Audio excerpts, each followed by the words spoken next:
Talagang baliw na baliw ka. May pera naman ako. Gusto ko, ganito ko ipamahagi. Hindi ko talaga tinitignan ng perang ito bilang mahalaga. Anong ipagtatapat mo sa akin? Hindi ako katulad mo na gumagamit pa ng safety box. Hindi mo gusto sa akin, di ba? Anong magagawa mo sa akin? Sa harap ng emergency room, anong kaguluhan ito? Sino bang kamag-anak ng pasyente? Ako, nasa lubang mama ko. Kumusta na siya ngayon? Kritikal ang kalagayan ng pasyente. Kailangan ko ng pirma mula sa pamilya. Para sa notice, huwag kang mag-alala. Gagawin namin ang lahat para miligtas siya. Sige. Pipirmahan ko. Pipirmahan ko. Kahit pumirma ka, walang silbi. Buhay ng taong nakataya. Sa ganitong oras, huwag ka nang gumawa ng gulo dito. Ikaw, umuwi ka na.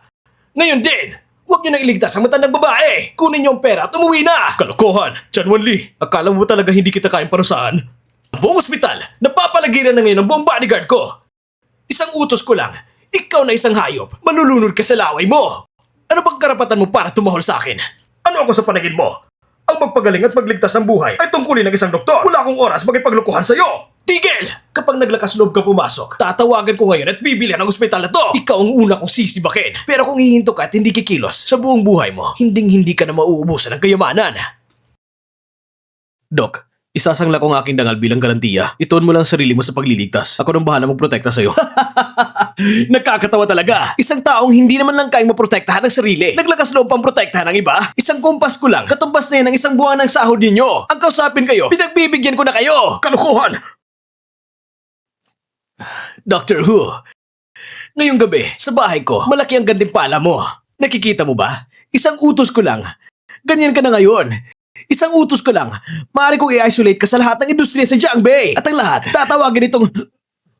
Hindi porket mayaman ka, magaling ka na. Ang mayaman ba, hindi kailanman nagkasakit? Hindi kailanman kailangan kami mga doktor? Sasabihin ko sa iyo, ang prinsipyo ng doktor ay magpagaling at magligtas ng buhay, hindi para pipili ng tao. Tigil! Doctor Who, sasabihin ko sa iyo, kung papasok ka ngayon, hindi ka na magkakaroon ng lugar sa Jiangbei. Kung ang doktor ay hindi manggagamot, ang ospital na ito, mas mabuti pang hindi na manatili. Tama yon. Magka-Diyos ang puso ng mga doktor. Iho, magaling ka. Ano bang pwedeng ikumpara sa pamilyang tiyan? Wala silang karapatan magdikta sa mga doktor at nurse. Hayop talaga! Nakabaw na sa lupa ang kalahati. Bakit ka pa aakyat sa kabaong? Sino bang gusto mong pahiyain? Ang ama mo na si Chan Guansheng ni hindi nga siya makapagsalita ng ganyan sa akin. Ikaw, isang batang wala pang karanasan. Sino ka ba? Ikaw isang pambihirang manggagamot sa matsa. Si Hua Xiubing, Mr. Hua. Ako si Hua Xiubing. Nakilala kita, Mr. Ye. Hindi maganda. Malapit na mamatay ang pasyente. Hindi maganda. Malapit na mamatay ang pasyente. Suyan, huwag ka mag-alala. Nandito na si Dr. Hua. Sigurado magkakaroon ng pagkakataon na maligtas si tita. Miss Wang, huwag ka mag-alala. Hanggat may hininga pa. Ako, kahit ilagay ang buhay ko sa panganib, ililigtas ko pa rin ang iyong ina. Suyan, si Dr. Hua, sinasabing siya'y pambihirang manggagamot ng bansa at isa sa mga haligi ng medisina, tsak na maliligtas si tita. Ano pa ang pambihirang manggagamot na si Hua? Naibuwal ka ng utak ng matandang babae at siya'y nabangga ng mabigat. Kung mailigtas pa siya, para na ring himala. Si Tito Wang ay napakabuti sa buong buhay niya. Para sa sarili ay binugbog mo siya ng ganito kalubha. Ipinanganak ako gamit ang gitong susi. Sa loob ng 20 taon, walang nagtangkang humamon sa akin. Gusto ko lang naman makuha ang anak niyang babae. At nagkaroon ka na ng reklamo. Hindi ko naman siya pinatay. Swerte na nga yun para sa'yo. Shannon eh, dahil sa kahirapan ko. Maaari mo na bang utusan? Dahil sa kakulangan namin ng pera. Kailangan ba na maging laro ng mayayaman? Ako rin nagtatrabaho gamit ang sariling mga kamay. Bakit ba mataas ang tingin sa sarili mo? Bakit? 4 na henerasyon ng aking pamilya ay negosyante. At ako'y nagmula sa pamilyang siyan. Huwag mong isipin na kailangan kitang makipagtalik. Ang mga babaeng na kasama ko ay mas marami pa sa lalaki nakikita mo. Kung magpapakalat ka pa ng kalokohan, sisirain kita. Kung may ganitong anak na walang utang na loob sa pamilyang tiyan, kung malalaman ng mga ninuno mo, magagalit sila. Anong sinabi mo? Nagmamadali ka pa para pumunta magbayad sa libingan? Dr. Hua, kamusta na po ang aking ina? Walang malubhang problema ang iyong ina. Pagkilipas ng kaunti, maaari mo na siyang dalawin. Ano? Hindi siya namatay? Matandang halimaw. Nagkakainis ka. Alam mo ba yon? Mr. Ye, ang batang ito, paano mo gustong parusahan? Sabi ng matatanda, ang kayamanan ay hindi tumatagal ng 3 henerasyon. 4 na henerasyon ng pamilyang tiyan sa negosyo. Sa tingin ko, dapat na rin bigyan ng pagkakataon ng mga bagong negosyo. Napakabata mo naman! Ang kalahating nakabaon ng matanda ay iniisip ang talunin ng pamilyang tiyan. Nakakatawa talaga! Ang Jiangbei ay matatag na teritoryo ng Shan. Malalim ang pundasyon. At kung walang masama sa aking ina, mas mabuti na huwag natin pilitan ang pamilya Shan. Hanggat hindi pa natatanggal ang cancer, ang Jiangbei ay walang kapayapaan. Simula ngayon, Ako, si Washu Bing, sa ngalan ng pambihirang manggagamot, ay pinapahayag sa lahat ng industriya na dapat ipatigil ang pamilyang Chan sa Jiangbei. Kung wala nang suporta ang pamilyang Chan, tignan natin kung gaano katagal mabubuhay si Chan Wanli. Ang yabang mo talaga ha? Akala ko makakagawa ka ng malaking kalokohan. Ganito lang pala.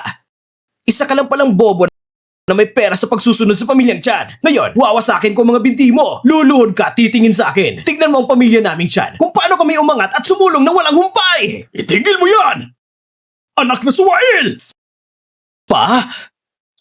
Pa, hindi ba nasa spa ka para magpa-foot massage? Bakit ka naman pumunta dito? Hayop ka talaga! Ano bang nagawa mo sa labas na nagkaroon ng ganito malaking problema? Pinahamak mo ang 4 na henerasyon ng negosyo ng ating pamilyang Chan na parang bulalang! Pa, pinagsabihan ko lang ang isang matanda. Paano ito makakapekto sa pundasyon ng ating pamilya? President Chan, pinalaki mo ba ng maayos ang iyong anak? Ngunit sa isang palo lang, ang bungo ng isang tao ay halos madurog na. Babaliin pa at ang aking mga binti.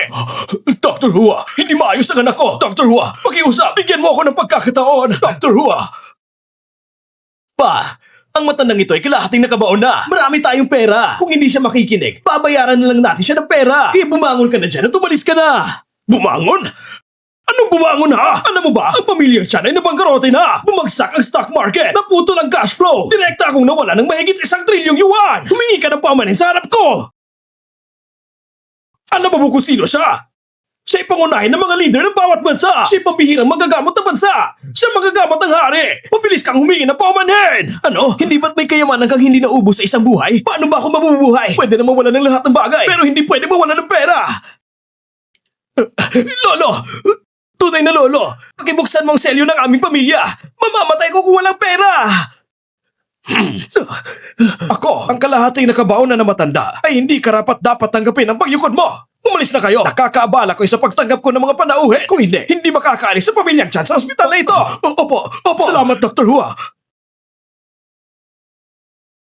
Mr. Yi, ang iyong tapang ay nananatili pa rin. Ngayon, maraming salamat sa pagtulong sa amin, Mr. Hua. Kung ako lang sana magsarili, medyo mahirap sana. Sobra mo akong pinangaralan, Mr. Yi. Sino bang hindi nakakaalam? Noong mga nakaraang panahon, Lahat ng yun ay nakaraan na. Ngayon, isa na lang ako ordinaryong mamamayan. pagkalipas ng maraming taon na hindi nagkikita, bakit hindi tayo uminom ng 2 baso? Kakarekot ko lang ng bagong disipulo. Karapat dapat lang ipagdiwang. Mr. Yi, hindi ka natatakot sa kapangyarihan at may puso ka ng isang tunay na manggagamot. Talagang ang karapat dapat na ipagdiwang. Mr. Hua, ikaw nang bahala sa amin. Teka, di ba si Dr. Hua, hindi ba siyang royal physician? Paano mo nakilala ang gatong matasantas ng tao at isang salita mo lang, napapunta mo siya sa Jiangbei? Nung una, aksidenteng natulungan ko siya at nasa Jiangbi rin siya. Sinusubukan ko lang anyayahan siyang pumunta at hindi ko inakala na talagang darating siya. Ah,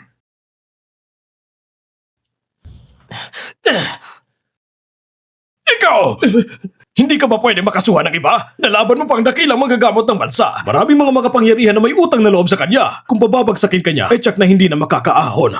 Ngayon ano na? Kailangan ba nating tiisin ang kahirapan? Manirahan sa isang sirang bahay? Tumahimik ka! Hindi na tayo makakasabay sa bansa. Hindi ba ilang taon ang nakalipas? May taong nagangalan niya. Ano nga yung pangalan niya? Yung maayos ng buhay niya ngayon? Ah, Zu. Zhu Shu'er. Hindi ko alam anong swerteng tinapakan niya. Sa loob ng 3 taon, umangat siya. Ako muna ang magsasara ng balita tungkol sa pagkabangkarote ng pamilya Chan. Tapos, hilingin mo si Joshua na gumawa ng plano o party. Tipunin mo mga makapangyarihang tao sa iisang lugar at diyan natin makukuha ang pera. May paraan ka na ba? Isipin mo! Pa, ang galing mo! Tara na! Hindi pa natin nakuha ang pera para iligtas ang maliit na babae na yon. Kailangan nating isugal ang lahat ng halaga. Paglabas mo, sisipain ko lahat ng pera mo. Shan Chao! Ah! Alam kong hindi mo ko iiwan. Hindi ba pera lang yun? Maliit na bagay lang yun. Ito, siya ba ang bagong boyfriend mo? Salamat, Mr. Shan. Huwag ka na magreklamo. Kapag nasayahan na ako, ibabalik ko na sa iyo ang nararapat. Chan Xiao, anong sabi mo? Huwag mong sabihin para lang sa sarili mong kasiyahan. Kahit patawagin mo pang ilang kaibigan, wala akong kahit anong reklamo. Ayos. Gusto ko ganitong lalaki. Shan Xiao, kamakailan ang grupo ng Zoo ay nagkaroon ng kaunting problema. Pwede mo bang i-manage ng kaunti para malasahan kong tamis? Kamakailan, tila may isang proyekto akong nagkakahalaga ng bilyon. Kung gusto mo talagang kumita ng pera. Okay, ipagkakalob ko na kayo ng boyfriend mo ay makakapag-invest ng kaunti. At bukod dito, kapag kumita ang kaibigan mo, ang isang ikatlo ay ibibigay ko rin sa'yo. Talaga? Shan Xiao, ikaw na huling amo ko. Shen Xiao, kung padadala mo ako ng pera, ako na magiging aso mo!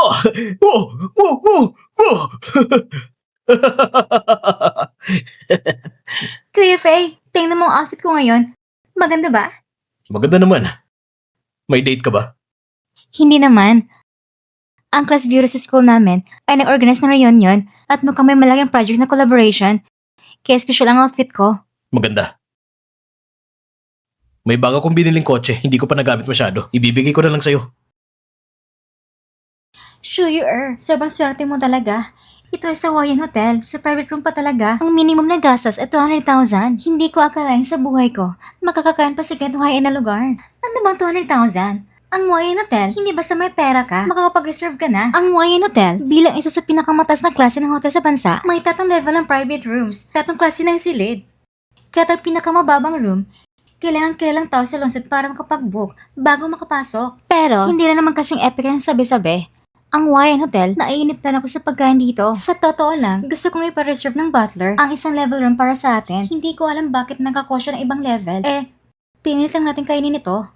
Kahit ang pinakamababang room, basta may pera, makakapasok ka. Ang room na yun, ang minimum spend ay 1,000,000. Mukhang hindi mo pa rin alam ang kakayahan ni Shoyer.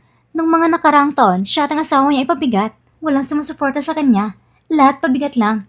Pero kahit ganon, naipagtanggol ni Shoyer ang zoo group na itinatag niya at nakapasok sa top tier. Sa bilis na parang kidlat, isa na sa pinakamayaman.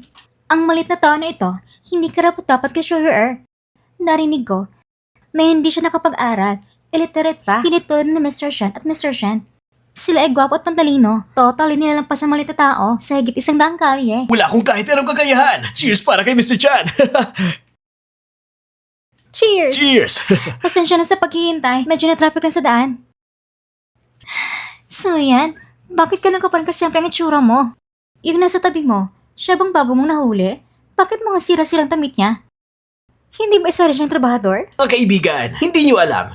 Itong si Suer, si Miss Zu, ang mga gamit na sira-sira niya, ipinagkaloob niya kay Suyan. Hindi ko inakalang pinapahalaga niya bilang treasure. Tinadala kahit saan. Tinadala talaga. Sinabi ko na nga ba? Kung saan man kami pupunta, nandun ka rin. Parang malas lang sa'yo. Kahit pampansang pagkain, maliit ang mundo para sa ating kapalaran. Bakit kahapon ng gabi, nasira ang pamilya namin dahil sa'yo? Gusto ko sana sirain ka!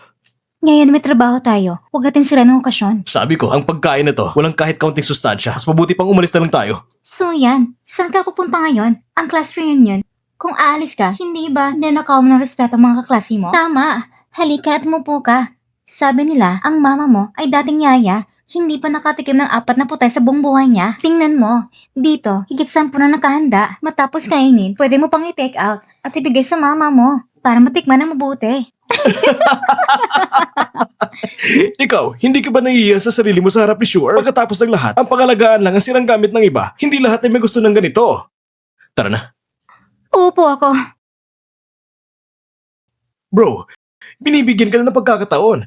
Ang pamilya Zhou ay napakayaman. Tunay na matagumpay. Napakasarap ng buhay. Sabihin mo nga, bakit mo pa rin pinili si Suyan? Isang maliit na babae na walang muka, walang katawan, walang anyo. Ano bang iniisip mo? May ilang nakikinabang sa iba, hindi dahil ayaw kainin, kundi wala siyang kakayahan. Bigyan mo siya, hindi niya kayang lamunin sapagkat tayo rito, kung ikukumpara sa isang cleaner, iba ng antas natin.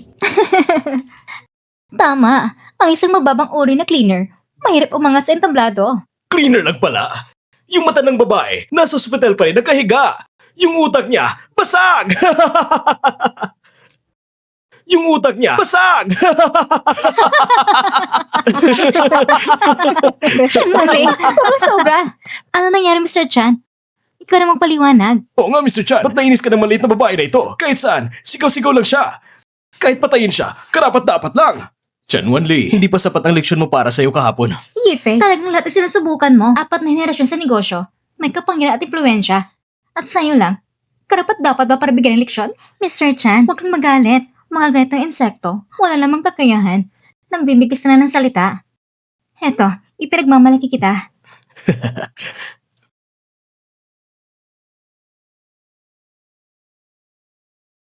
Hoy kupal, kapag nagalit mo ang pamilyang Chan, kahit dumating ang Yunli Group, hindi ka na maliligtas. Ngayon, agad kang lumuod sa harap niya at baka pwede pa niyang pag-isipan na bigyan ka ng isang konsiderasyon. Ang isang grupo ng mga ligaw na manok at aso ay hindi karapat-dapat para sa akin. Ikaw! Isang maliit na tao na gumagamit ng iba. Paulit ulit na sinusubok si Mr. Shan. Akala mo ba hindi siya magagalit at hindi ka papapatulan? Hindi gumagamit ng iba si Kuya Faye. Magaling si Kuya Faye. Tama rin sinasabi mo. Nung nag-aaral pa siya, sinang hindi nagkakala na mahirap ka? So yan, kapag nagugutom ka, pumupunta ka lang sa kantin. Kumakain ng siopaw at gulay. Kapag may konting karne, parang Pasko na. Ngunit sa pagkain ng iba, talagang hindi mo natikman kung babalikan ang 3 henerasyon pataas. Magsasaka din naman ang pamilya mo. Ano bang karapatan mo na husgahan siya? Magandang pananalita mo, laging may kaakibat na prinsipyo. Kaya mo bang gawin yon? Pero hindi ba pinalaya siya ni Shore sa kanilang tahanan? Kung hindi dahil sa amin, sa buhay mo, siguro hindi ka makakapasok sa ganitong magandang restaurant. Ang ganitong klase na kwarto, hindi pa ako nakapasok dito noon. Karaniwan, doon ako pumupunta sa pinakamataas na klase.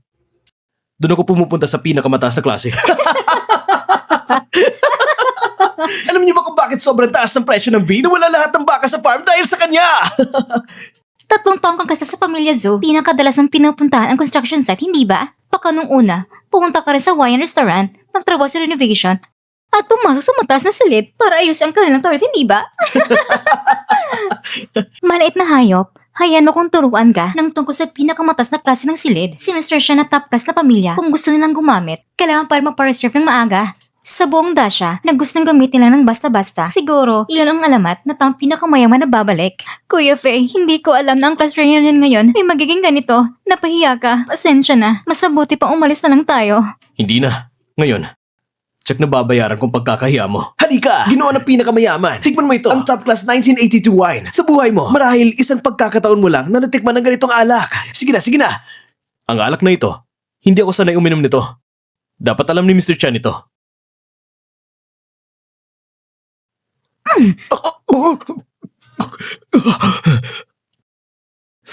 Naghahanap ka ba ng kamatayan? Pasensya na. Sino ang may-ari ng mamahaling kotse sa labas? Ang kotse mo na nakapark sa harap ay nadikit ng ibang customer. Gusto na may-ari na makipag-usap? Ito ang bagong binili ko na kotse. Sabihin mo sa nakadikit sa kotse ko, babayaran siya ng 200,000 at ilipat ang kotse ko sa ligtas na lugar. At huwag hayaang makadikit pa dito ang iba nang walang pakialam. Ginoo, ang kotse sa labas na nakadikit ay bagong Bentley. Bentley? Kuya Faye, hindi ba kotse mo yun? Anong itsura ng kotse pagkatapos masagasaan? Hindi na kailangan. Ayos lang yun.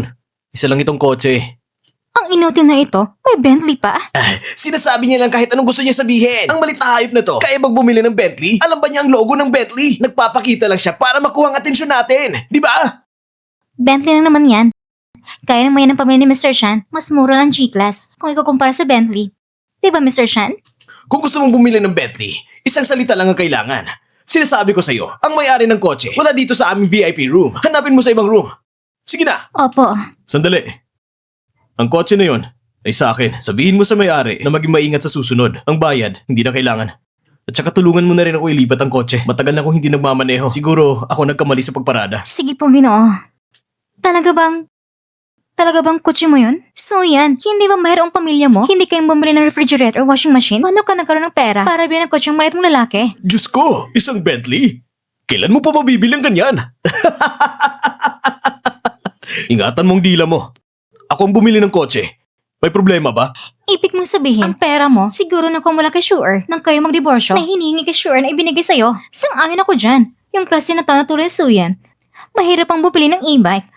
Kung meron talaga siyang pera, paano pa kaya siya nakatira sa tambakan ng basura? Sino bang nagsabi sa'yo na nakatira siya sa tambakan ng basura? Hindi siya nakatira sa tambak ng basura. Baka nakatira siya sa ilalim ng tulay. Tingnan mo nga ang cellphone niya, naluma na ang kulay. Ngayon, tingnan mo naman ang bago kong binili. Talagang napaka-advance.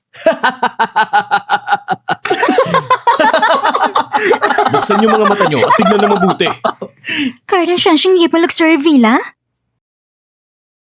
Kardashian Yipon Luxury Villa? Yan.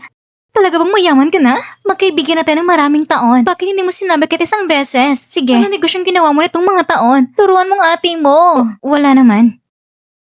Yan. Nagbibiro lang kami kanina. Tingnan ko ang card na ito. Mukhang siyang ngipin. Yung pinakatat na unit. Yan. Matagal na tayong magkaklase. Huwag mo kong tignan na mataba. May ganda rin ang mataba. Hindi tulad ng maliit na gwapo na yan. Di ba? Lahat ng ito, si Griffin ang bigay sa akin. Huwag kayong ganito. Malaking mayaman. Malaking boss. Yefei, talaga namang madiskarte ka gamit ang binigay ng Secretary Zhang para sa sarili mo at sa labas, may maliit na mistress ka pa. Talaga namang maestilo ka. Yifei, hayop ka talaga. Kilala mong executive secretary ng Yunding Group, si Zhang Xingyue. Anong Yunding Group executive secretary? Mr. Chan, marahil hindi mo alam, si Zhang Xingyue ay isang cute na bata lang. Tinatsagang malapit na siyang ma-dismiss. At ang susunod na executive secretary ng Yunding Group, malaki ang posibilidad na si Miss Zhu. Si Sure ay magiging executive secretary ng Yunding Group? Yun ba yung Yunding Group na itinatag ng mayaman? Oo, yun nga. Hindi nakapagtataka kung bakit si Sure ang latest mas selling para sa kanya. Kaya pala, may Yunding Group na sumusuporta sa likod niya. Pero narinig ko, ang Yunding Group ay hindi basta-basta nagpapabaya. Si Zhang Xingyue ay boss ng Yunding Group. Paano siya madidismiss ng ganito kadali? Ano sa tingin ninyo? Si Yefei na hamak na tao na hindi marunong mag-aral? Ano bang kakayahan niya na makabili ng mamahaling kotse ng milyon-milyon ng halaga o bahay na bilyon-bilyon? Ito'y binili mismo ni Kuya Faye. Walang kinalaman kay Secretary Zhang. So sure, huwag kang manghusga ng walang basihan. Kahit ikaw ng malit na mistress, natuto ka ng manghusga ng walang basihan. Dahil ang bagay na ito, bala ko pang ipalam sa lahat kapag bumalik ang mayaman. Pero si Yefei na mayabang, ay sadyang naghahanap ng gulo. Ngayon na lang, papakita ko sa lahat dati para makapating relasyon ko kay Secretary Zhang. Pero si Yefei na malit na tao, ay sadyang nakikiwalay sa pamamagitan ng paglapit sa aking best friend. Ginawa siyang kasintahan niya at pinili si Zhang Xingyue na bilan siya ng Shanshan Yipin na bahay. Pero si Secretary Zhang ay walang pera kaya kailangan niyang gamitin ang pondo ng Yunding Group. Ngayon, sigurado na ako na malaking pagkakautan ng Yunding Group at hihintayin ang pagbabalik ng mayaman. Ayun ang petsa ng kamatayan ng Secretary Zhang at iyon ang petsa ng kamatayan ni Yifei. Zhu Sure, sobra na akong hanga sa'yo. May kakayahan kang baliktarin ng tama at mali. Kahit ang ganitong kalukuhang kwento, kaya mong likhain. Nakita ko mismo! Yifei, anong rason mo ng pagpapaliwanag? Bilang ako at si Miss Zhu, bakit kami gagawa ng ganitong kasinungalingan? Walang hiya ka. Akala ko ikaw malaking boss. Ngunit ikaw ay may asawa at nandaya pa. Mas masama ka pa sa baboy. Mukha kang maayos. Ngunit isa kang hamak na tao lang. Tama lang sinasabi na ibebenta mo ang sarili mo. Kawawang babae. Mas masama pa sa maliit na mistress. Ito'y pahayag lamang ni Zhu Sure. Talaga bang naniniwala kayo? Malapit na magsimula ang pagbabalik ng mga mayaman. Si Sure ang papalit kay Secretary Zhang. Sa tingin ko, anong sasabihin mo doon? Ayon sa mga kasabihan, ang ilang tao, kahit magsuot ng dragon robe, hindi pa rin magiging prinsipe. Kahit may mamahaling kotse at bahay, amoy lupa pa rin nung isinilang. Di ba, Yifei? Sa tingin ko, ang ganitong walang hiyang klaseng tao ay hindi karapat-dapat na sumali sa mataas na klase na reunion. Kaya Yifei, inuutusan kita. Lumabas ka na. Ako rin. Isang streamer na may million followers. Ang makipagkain ng signetong mababang ori ng mistress, mas nagkakainis pa kaysa magpakain ng baboy. Nagkakairita. Ngayon, ipagdirawan natin si Sure na umakit sa mataas na posisyon sa Yunding Group. Yefei, mas mabuti pang dalhin mo babaeng ito at umayos na kayo. Kahit anong sabihin nyo, magkakakilala pa rin sila ni Sure. Ang mga taong tulad nila, siguradong hindi pa nakakain ng ganitong pagkain. Hayaan mo na lang sila makisawsaw. Dahil sinabi na ni Mr. Shan, hayaan silang manatili. Ngayon, si Mr. Shan ang nagdala sa atin lahat dito sa isang malaking proyekto. Kung hindi sang-ayon si Tita Su sa pagbili, pagdating ng panahon, kahit magkasakit, wala naging pera para magpagamot. Nakita mo, Suyan? Ang bait ni Miss Zhu sa'yo. Inaalagaan ka niya. Kung may ganitong kaibigan, bakit hindi ka agad lumuhod magpasalamat sa kanya? Si Mr. Shan, sa buong Jiangbei, sino bang hindi nakakaalam na pinakamalaking negosyo mo? Sabihin mo, anong proyekto ba ito? Isasalay mo ba kami para pumirma at kumita? Tama, Mr. Chan, hindi ka nagkakamali sa mga investment. Sundan ka lang namin, tsaka kikita kami. Dahil sa mga babaeng ito na sobrang bait sa akin, bahala na. Bigyan na lang natin sila ng bahagi ng kita. Ang pamilyang Chan, kamakailan lang, may isang proyektong nagkakahalaga ng trilyon. Magbibigay kami ng share sa mga empleyado sa loob ng kumpanya. At para sa inyo, bibigyan ko rin. Trilyon? Kung bibili ka ngayon, pag natapos ang project, parang nakahiga ka lang at kumikita. Diyos ko, dumating ang Zoyan Group. Lahat makakaiwas sa inyo. Ang pamilyang Chan ay tuluyan ng pinatigil. Hindi na nila kayang panatilihin ang sarili. At may trilyong proyekto pa. Paano ba? Gusto mo bang makipagtulungan sa Myanmar? Kalokohan! Si Mr. Chan ay handang mula sa benepisyo sa sariling empleyado. Magbibigay ng kalahati sa mga tulad natin na walang kinalaman. Hindi ka man nagpapasalamat tapos nagbibiro ka pa? Ano bang ibig mong sabihin? Aliw, alam mo ba kung gaano kahalagang proyektong ito? Matagal ko na itong inihiling para sa benepisyo ng aming mga kaklase. At kung ngayon dahil sa'yo, masisira ito. Pati buhay mo babasagin ko. Dahil sa mga baby ko, mula sa aking mga daliri, magbibigay ako ng konting bahagi sa inyo. Pero kung ayaw nyo, wag na lang. Mr. Chan, huwag ka na munang magalit, baby. Alam mo naman na nasaktan mo ako. Alam ko rin ngayon na hindi mo ibibigay ang shares ng kumpanya sa kanya. Sadyang ginawa niya yon kasi ayaw niya lang na pagkakitaan ka. Sa ganitong makitid ang isip na tao, huwag ka na magpakabahala. Mr. Chan, kung gusto mo isama ako sa negosyo para sa aming mga kaibigan mo, para muli makabangon, dito ko'y papahayag na handa ko ilabas ang 100 million reserve fund ng Shen Group at ilaan lahat sa investment kay Mr. Chan. Mr. Chan, Ako, sa tagal ng panahon, nakakakuha lang ako ng higit 1,000,000. Pero, handa kong ialay ang sarili ko sa'yo. Salamat, Mr. Chan, sa pagdala sa akin para kumita. Sige, ang galing ah. Dahil ang baby ko ay tapat at taos puso. Hindi ba meron ka pang higit 1,000,000 followers? Pinapayagan ko na makisali rin sila sa investment para kumita ng sabay. Ang bait talaga ni Mr. Chan. Mula ngayon, Mr. Chan, akong magiging pinakatapat mong malit na pusa. Meow. Si Chan Wanli, ito'y para sa huling batch. Pinapaikot niyo lang ang pera ng mga baliw na to. Huwag kang magpaloko. Kanina hindi ba ayaw mong sumali? Sinabi mo pa na si Mr. Chan ay manuloko? Ano, ngayon, nakikita mo siya nagpapapayaman sa amin. Tapos gusto mo na sumali para kumita? Balik mo yan! Wow! Itong bank card. Parang silang bersyon at napunit ang pintura. Ito ang pinakamababang silver card ng Sungkway Bank. Silver card nga! Lahat kayo rito, sino bang hindi kayang kumuha ng gold card? Ngayon lang, ibinigay ni Mr. Chan ang pagkakataon na kumita sa harap mo. Hindi mo man lang mahawakan ng maayos. Baby, ngayong hawak mo ng card nito, kung luluhod ka sa harap ko, baka pag-isipan ko pa na payagan ka rin kumita. Balik mo yan! Sino pa nagsabi mo muna ako sa'yo? Kitang-kita ng matatalinong tao na malapit na mabangkaro ng pamilyang Chan. At ngayon, hihintayin ko na lang na mawalan kayo ng lahat. Hangal! Si Mr. Chan, dinala ka niya para kumita kahit walang hinanakit at pinipintasan mo pa kami. Bakit hindi ka lang lumuhod at humingi ng tawag kay Mr. Chan? Tama si Suyan. Ngayon, hindi lang ang pamilyang Chan ang tapos na. Pati ang grupo ng Shen at Zhu ay wala silang pakialam sa sarili. Paano pa nila maiiwan sa inyo ang ganitong pagkakataon na kumita? Baliw ka talaga! Sinasabi ko sa'yo, kung magpapangap ka pa mabala, kahit ang Diyos hindi ka matutulungan! Tayo na. Mga baboy na kumakay at uminom ng libre. Talagang bagay kayo. Kailamero! Sana sa loob ng 2 araw, kaya mo pa rin maging matapang. Hindi ko inaakala na ang reunion ngayon ay ganito magiging kinalabasan. Wala itong kinalaman sa'yo at hindi magtatagal, mauunawaan din nila. At makikita nila kung gaano nakakatawa ang kanilang pangungutya sa'yo ngayon. Salamat sa'yo, Kuya Faye. Hello? Ma, anak ko. Halika na. May magandang balita ko sa'yo. Mag-ayos ka ng kaunti.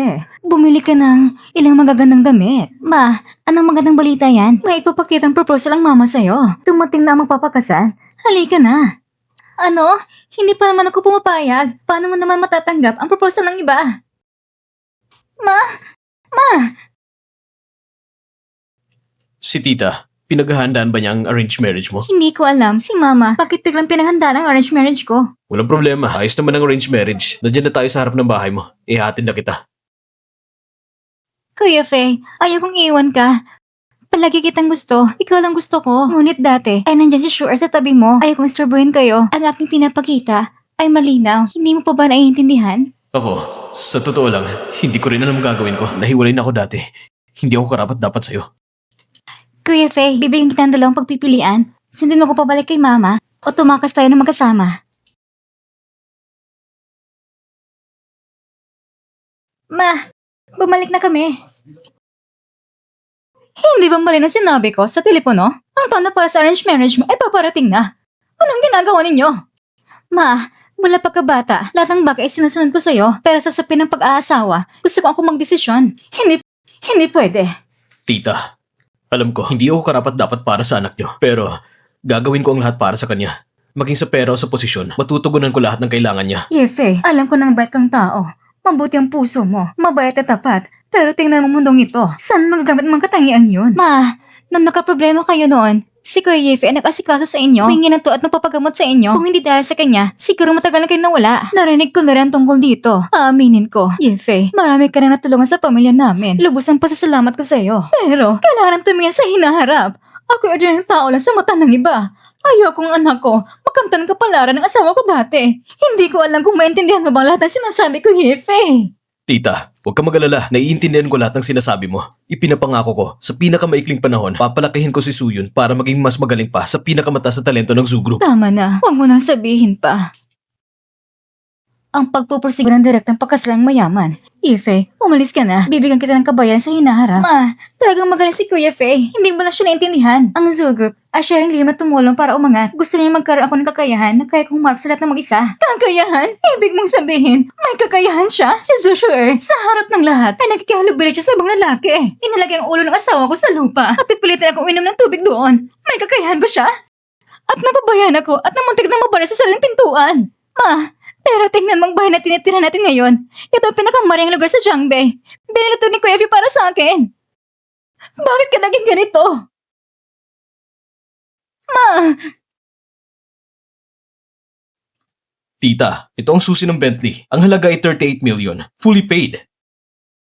At ito ay para sa pinakamayamang tao sa mundo. Ang black card na walang limitasyon. Pinapakita ko to sa inyo, hindi para magyabang, kundi para humingi ng pagkakataon na patunayan ang sarili ko na kaya ko ibigay kay Suyan at sa inyo ang kailangan. Kung hindi pa rin kayo kampante, ngayon mismo, tatawagan ko ang sekretarya ng Yunding Group, si Zhang Xingxue, para pumunta dito at patunayan na ang Yunding Group ay sa akin din. Ife, tatanungin kita, anong pinag-aralan mo? Medyo komplikado ang pamilya ko. Hindi ako nakapag-aral ng maayos. Paano ang pamilya mo? Simula pagkabata, hindi ko nakasama ang mga magulang ko. At hanggang ngayon, halos wala akong koneksyon sa kanila. Walang pinag-aralan, wala kang trabaho, wala kang pamilya o impluensya. Kahit gaano pa kayo sabihin, paano kung maniniwala na mabibigyan mo ng kaligan ng anak ko?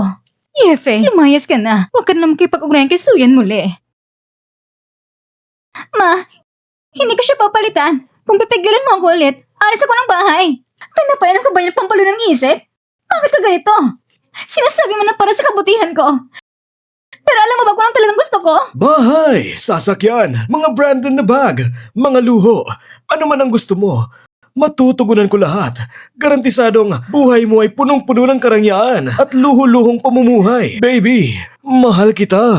Ikaw, sino ka? Itong bahay ko. Paano ka nakapasok dito? Anak, itong sinasabi ko sa'yo. Ano ka talagang kadate mo? Si Mr. He, isang veterano negosyante sa Jiangbei, sa industriya ng real estate, isa sa mga nangunguna. Siya? Pwede siya maging papa ko. Ma, ipapadate mo ko sa ganitong tao. Ako'y 30 years old pa lang at ganap na lalaki. Ako'y nasa aking prime pa lang. Hindi pa ako matanda. Ito ang tinatawag na marka ng panahon. Amoy ng isang lalaking may karanasan at mature. Napaka-edukado at napakabay sa pagkikitungo. Sa ganitong edad, tama lang. Kung lumampas ka, wala nang ganito. Tita, kahit hindi ka pumapayag ang relasyon namin ni Suyan, hindi dapat pinipilit ng ganito. Hindi mo ito ginagawa para sa kabutihan niya, kundi tinutulak mo siya sa panganib. Sino ang taong ito? Isang walang kwentang tao lang. Mr. He, bakit hindi ka muna umupo? Aayusin ko agad siya. Alam ko na mabait kang bata. Tunay mo iniintindi si Suyan. Pero maraming bagay. Uunawa mo lang pagdating mo sa edad ko. Hindi ba? Umalis ka na. Alis na. Ma! Ma! Ang ganda mo talaga. Mula ng unang tingin ko sa'yo, dito pa lang, umiibig na ako. Bitawan mo ko! Huwag ka mag-alala. Sisiguraduhin kong mabait ako sa'yo. Pupunasan ko muna ng halik. Bitawan mo ko! Kuya Faye! Pumasok ka sa bahay ng tao, tinahawakan mo pa siya. Binabalaan kita. Umalis ka na. Pwede bang pagbigyan pa kita? Sino ka ba? Nililigawan mo rin ba ang asawa ko? Anong bang relasyon namin? Habang hinahawakan mo ang asawa ko, pwede kitang patayin at walang makakapigil. Sino ang asawa mo? Walang hiya ka? Paano ka nakikipag-usap kay Mr. He? Mr. He, huwag mo masyadong seryosohin. Ang anak ko kasi, medyo matabang talaga. Walang problema, Aling. Tama lang siya. May pangontra talaga ako sa mga matatapang na ganyan. Yan. Halika rito. Ito ay isang maliit na regalo sa unang pagkikita natin. Sino nangangailangan ng pera mo? Sasabihin ko sa'yo, ang nasa tabi ko, ito lang tunay kong boyfriend. Pinapaya ko sa'yo, mas mabuti bang kalimutan mo na ako? Ikaw, agad mo nang iwasan ang asawa ko at dalhin mo ang perang ito at umalis ka na sa bahay ko. May pera ka? Kahit milyon pa yan, pati buong pamilya mo, hindi kayo makakatalo sa akin. Baliw ka. Maghanap ka ng ibang lugar. Ikaw, napakalaki ng bibig mo. Alam mo ba kung sino kami sa Hey Family? Anong aming estado at posisyon? Baka mamatay ka sa takot kung malaman mo. Yifei, si Mr. He, hindi mo dapat galitin. Bata ka pa at pabibo. Kung magkamali ka, maghihinay ka habang buhay. Umalis ka na. Tita, kung aalis ako, talagang magsisisi kayo habang buhay. Huwag mong isipin na dahil sa ilang pera, ay pwede ka na magyabang dito. Ang huling katulad mo, ay nabangkarote at tumakas. Iho, nararamdaman mo ba ang tindi ng sitwasyon? Akala mo talaga, ikaw ang hari ng mundo? Para lang sa isang sandali ng kakayahan, isasakripisyo mong 10 taon na kayamanan na hindi mo kayang kitain. Kakaibang kabaliwan ang ginagawa mo. Asawa ko, kung totoong kasama mo itong baliw sa buong buhay mo, talagang masisira ka. Pera, kapangyarihan, posisyon, kahit itsura mo pa. Anong kayang gawin niya laban sa akin? Pinapayuhan kita, mag-ingat ka sa pananalita mo. Kung hindi ako magdadalawang isip na tumawag ng security. Ano to? Ito pala ang imbitasyon ng seguridad sa pagbabalik ng pinakamayamang tao sa Yunding Group. Kasama sa kontrata ang tawag sa trabaho. Aling, pasensya na. Dahil nagmamadali ako, dinala ko ang kontrata dito. Yunding Group, ang siguradad para sa pagbalik ng pinakamayamang tao ay ikaw, Mr. He. Ang galing mo. Yun ding group? Yun ding group lang ito. Pero sa He family namin, malalim na ang ugnayan at matibay ang pagkakaibigan. Alam mo ba kung anong return banquet ng mayamang tao? Gusto mo bang ipaliwanag ko pa sa'yo? Isa ka lang namang security doon. Hindi ko alam kung saan mo nakuha ang sobrang kumpiyansa mo. Ito ay yun ding group na inimbitahan si Mr. He na mag-alaga sa seguridad ng buong event. Hindi mo ba alam ang halaga ng yun ding group? Ife, ang hirap bang aminin na magaling ang iba? Aling, hindi mo nakikita ang taong ito ay galing sa mababang lipunan at sinasabi pang ganito? Hindi nila maintindihan na pagkatapos ng buhay na minsan meron at minsan wala, paano nila malalaman kung gaano kalawak ang mundo? Tita, kung gusto mo lang, agad ako magpapadala ng imbitasyon sa luxurious return party. Para sa inyo. At pagkatapos, para sa akin. Madali lang to. Hayop, iniinis mo na ako ng paulit-ulit. Ibig sabihin mo nito ay sinusubukan mong lapasan ang aking limitasyon. Anong balak mo? Sa Jiangbei, ako si Hiping na parang hari sa lupain. Gusto kong mawala ang isang tao para bang nagipagtulungan lang ako sa Yunding Group. Parang napakadali lang. Naiintindihan mo ba yun? Ayokong gamitin ang kapangyarihan at ayokong dahil sa isang maduming tao lang ay sisirain ko na ang buong pamilyang He. Pero hindi ko yun hahayaan. Ako si Hipeng. Marami akong naranasang bagyo. Ang isang katulad mo, gusto mo pang pigilan ako? Kuya Faye, nakatulong na si Secretary Zhang sa maraming bagay at kahit hindi ka kaanak, kahit may relasyon man, hindi mo pwede abalayan siya palagi. Pagkatapos imbitasyon ay tunay. Kung sakali na hindi totoo si Secretary Zhang, ano ba tong pangungulit mo rito? Hindi mo pa nakikita? Si Mr. ang pinakamagandang pagpipilian mo. Bakit ka pa nagipag-abala kay Yifei? Aling, magkasiyan yan ngayon. Pinapayuhan ng lalaki na ito na paalisin ako agad. Pagkatapos ng lahat, naipakita ko ng counting charm ko. Walang babae na makakatanggi sa aking alindog. Tama, huwag mong sabihin hindi kita binigyan ng pagkakataon. Pwede ka nang tumawag ng tao ngayon. Ngunit kapag tumawag ka na, hindi mo na ito mababalik. Gusto kong makita ang kakayahan mo. Kung kasing tigas ba ng bibig mo ang loob mo. Kapag tumawag ka, hindi na makakalabas ang tao. Hindi kita tinatakot. Lahat ng sinasabi ko ay totoo. I-reject lahat ng dokumento ng pamilyang He. Gawin mo ngayon din. Alam mo ba ang antas ng pamilyang He? Alam mo ba ang posisyon ko sa Jiangbei? Isang salita ko lang. Ayos na. Walang makakapangahas na humingi ng dokumento sa akin. Binibigyan kita ng pagkakataon. Hindi mo na nagamit. Ngayon, oras ko na. Ikaw, anong balak mo? Yan. Agad kong aalisin ang iyong maliit na kasintahan. Sinabi ko na, kapag tumawag siya, hindi na siya makakalabas. Kuya Faye, tumakbo ka na. Kung hindi ka lalabas, mamamatay ka. Swerte mo talaga. Bibigyan pa kita ng ilang minuto para mabuhay. Ano? Ang lahat ng dokumento ay na-reject ng Yunding Group. Ang pamilyang He ninyo para sa luxurious return party. Ang mga posisyon sa seguridad. Marami na kayong pinag-ayos na koneksyon. Ngayon, lahat ay na-reject. Kumusta? Nagulat ka ba? Hayop ka talaga. Kung hindi dahil sa mga nakarang araw na mahalaga ang luxurious return party, hindi kita patatawarin ngayon. Mr. He, ano nangyari? Kumente na magkasama. Pagkatapos mong ayusin ang anak mo, ihatid mo siya mismo sa kama ko. Saka na natin pag-usapan. Mr. He! Tumayo ka. Talagang umalis siya. Kuya Faye, hindi ba ikaw nag-utos nito? Hindi ba palagi siya nagmamayabang sa relasyon niya sa Yunding Group? Pinapalayas ko lang ang pamilyang He mula sa kooperasyon sa Yunding Group. Ganun lang kadali. Paano ka pa natatawa? Sabihin mo, magpakahirap pa ako na hanapin ang ganitong malaking tao. Ngayon, lahat na sira dahil sa inyong dalawa. Yan. Sa wakas, nahanap kita. Kailangan mo talagang tulungan kami. Oo nga, yan. Ngayon, ikaw lang makakatulong sa amin. Kuya Faye, nung huling reunion, ako may kasalanan. Hindi mo na kailangang alalahanin. Huwag mo nang isipin ito ng sobra. Jojo, ano nangyari sa inyo? Yan. Lahat ay dahil kay Shenwan Lee. Ipinasa namin sa kanyang pera. At hindi na namin siya makontak. Ngayon, para kumita ng malaki, ibinenta namin ang lumang bahay ng aming magulang. Ang magpapautang ay dumating. Hindi na ako makakauwi. At meron ka pang mukha para sabihin ito? Kung hindi dahil sa pagbenta mo ng bahay, magkakautang pa ba ako sa 1 million followers ko sa social media? Ito na, para lagyan ko tinutuklo ng lahat. Suyan, tignan mo. Lahat sila'y malalaking influencer. Top stream. Mas mabuti pang tayo lumayo. Baka mapagbintangan pa tayong sumisigaw lang tayo para sa views. Tara na. Wag! Kuya Faye, alam ko na talaga yung pagkakamali. Yung nangyari sa nagarang party. Humihingi na kong paumanin sa'yo. Tulugan kong hanapin sa Shanwan Lake. Kukuha kong pera ko pabalik. Pwede ba? Nung nagdesisyon kayo na mag-invest, pinigilan ko na kayo. Pero hindi kayo nakinig. Nagpatuloy pa rin kayo. Ngayon na may problema na. Kayo na dapat ang managot sa inyong desisyon. Managot? Ano bang maibibigay ko para managot? Punan ako ng utang. Kung hindi ko babayaran, mamamatay na ako. Yefei, humihingi ko ng tawad. Ano pa bang ginagawa mo? Inuutos ko sa'yo. Hanapin mo si Shanwali para sa akin. Anong karapatan mo para utusan ako? Umalis na nga kayo. Ano ba yan? Yan. Yan. Sa ating matagal na pagkakaibigan, tulungan mo ako. Huwag mo hayaan na sa murang edad ko. Maging kilala ko bilang utangera. Oo, yan. Naniniwala ako na hindi ka mananahimik kung may nangangailangan. Kuya Faye, baka pwede nating tulungan na lang sila. Nung nakaraang reunion sa klase, hindi ganyan ang mga ugali niyo.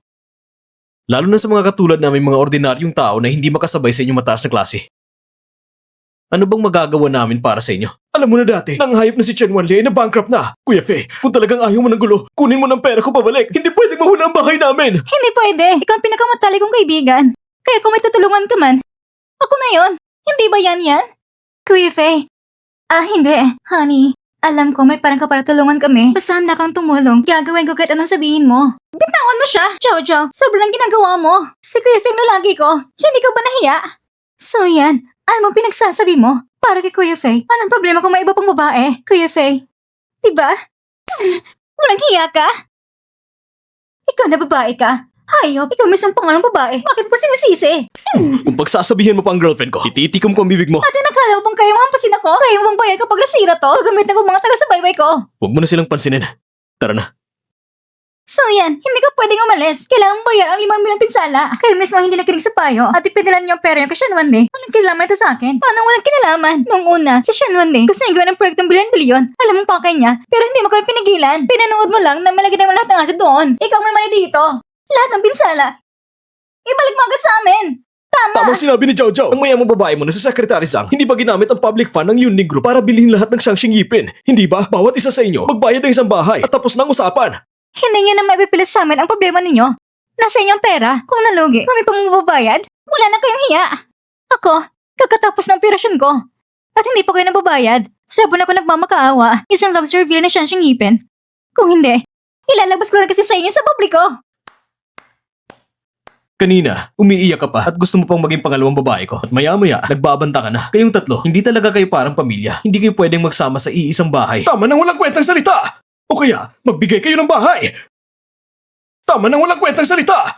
O kaya, magbigay kayo ng bahay! Kung magpapatuloy pa kayo mangbastos dito, hindi ko naman sana ito papansinin. Bibigyan ko na lang kayo ng tag-iisang legal notice. Lahat kami may utang ngayon.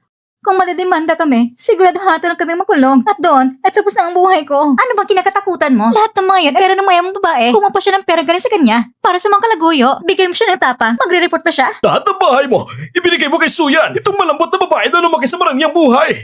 Bakit hindi mo ko bibigyan? Bakit gusto mo kong pahirapan hanggang mamatay? Ang mga ari-arian ko ay sa sariling pagsisikap ko lang nakuha. Pero pinagsasamantalahan niyo ako at nilalait niyo pa sa harap ng lahat. Kaya paano ko ibibigay ang pinaghirapan ko ng libre sa inyo?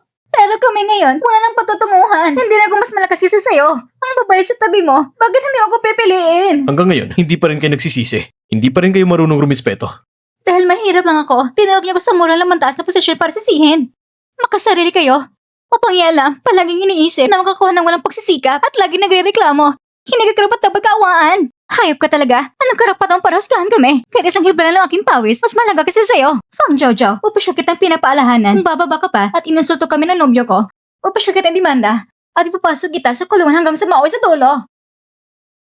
Seryoso ka ba talaga, Jojo? Hindi mo ba sinabi na si Suyan ay may mabuting puso? Basta magkunwari lang tayong kaawa-awa para tulungan tayo. Pero ngayon, hindi na ganito nangyari. Hindi ayon sa plano mo. Sa wakas, nalaman mo rin kung paano paghiwalayan ang tama at mali. Hindi ko na rin kailangan mag-alala kung sakaling muling ibenta ka ng iba at bilangin sa ibang pera. Salamat, Kuya Faye. Huwag natin silang pansinin. Tara na. Hindi lang pera yon. Ano bang espesyal doon? Ako si Fang Jojo. Balang araw, ibabagsak ko kayong dalawa. Huwag mo nang alalahanin ng kanila. Ngayon, malaki ng lugi natin. Ano pang gagawin natin? Pagka, pwede tayong humingi kay Sure. Sa Sure naman hindi. Talagang kasama siya naman Nakalimutan mo ba nung pinuntahan natin siya? Pinalis na tayo mula sa bahay niya. Ilang sandali nang kalipas. May plano ako. May plano ka? Bakit di mo sinabi agad? Bukas ay yung pagbabalik ng salo-salo ng mayamang Ginoo. Ang mayamang Ginoo ay tapat at patas. May malakas na pakiramdam na katarungan. Marami na rin siyang pinarusahan na masama. Kamakailan lang ay bumalik siya sa Jiangbei. Hindi pa naman siya matanda. Kaya kung makikita ko siya, may pag-asa ako sa kakayahan ko. Madali ko siyang makukuha. Kasabay nito, maidali kong mga malalanding yon. Kaya ang mayamang Ginoo ay magkakaroon ng target para ipakita ang kapangyarihan. Tama. Ito pinakaabang niyo makita. Jojo, ang galing mo talaga. Kaya ngayon, hindi na natin maibabalik ang nawalang pera, pati na rin, magkakausap pa tayo. Sean Wanli, Yifei. So yan. Hintayin niyo ako! Kuya Faye, narinig ko ang imbitasyon sa pagbabalik ng mayamang ginang ng Yunding Group ay napakahalaga at hindi basta-basta makukuha. Karamihan sa tao, hindi makakakuha nito. Talaga bang may pagkakataon tayo makapasok? Siyempre, pero ito isang imbitasyon lang. At meron din tayo. Tara na.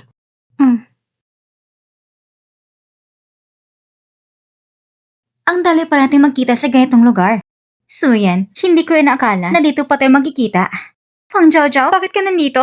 Sinabi ko na, hindi kita tutulungan ng isang sentimo, kaya tigilan mo ng pag-asa. Ay, akala mo ba katulad mo ako nang ginagamit ng isang walang kwentang bagay bilang utos? Ngayon, nandito ko para sa aking nobyo, maging imbitadong manonood.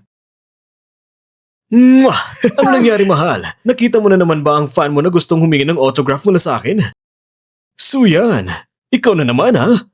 Mahal ko, paano mo nakilala ang babaeng ito? Noon, sa aming paralan, isa lang siyang simang tagalinis ng basura. Siya noon ay isa lamang sa mga naliligaw sa akin. Hindi ko alam kung paano niya nalaman na dadalaw ako sa pagbabalik ng mayamang Ginoo ngayon at tinarang pa ako dito. Siguro, gusto niyang humingi ng pagkakataon sa akin.